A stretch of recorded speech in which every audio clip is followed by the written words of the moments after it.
I'm Dr. Matthew Borkon. I'm a vascular surgeon with the surgical clinic. My introduction to medicine and to surgery actually is through my father.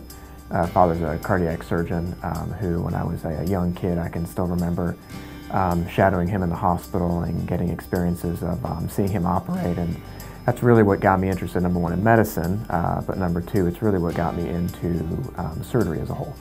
So I did my undergraduate training at Vanderbilt University.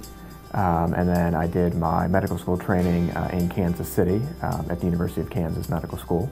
And then I did my general surgery training at Vanderbilt University. You'll notice some common themes here. And then I actually did my fellowship training for vascular surgery. I did that up in New York at New York University Langone Medical Center. And then subsequently have found myself back here to Nashville. I moved back to Nashville mainly because, number one, it's actually where I met my wife. We both were in training here. We met here, moved up to New York together, where we had our daughter, who is now 16 months old. And for us, it was an opportunity not only for myself, but also for my wife, who is currently in training here in Nashville.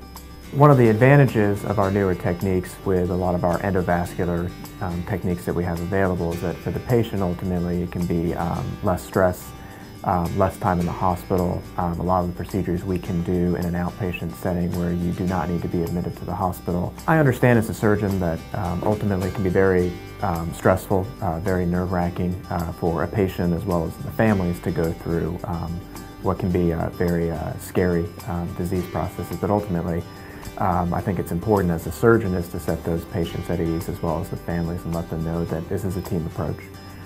We have wonderful nurses, wonderful surgeons, wonderful help within the OR that ultimately we can guide patients through their overall perioperative, operative, and post-operative stay, and to know that things are going to be okay.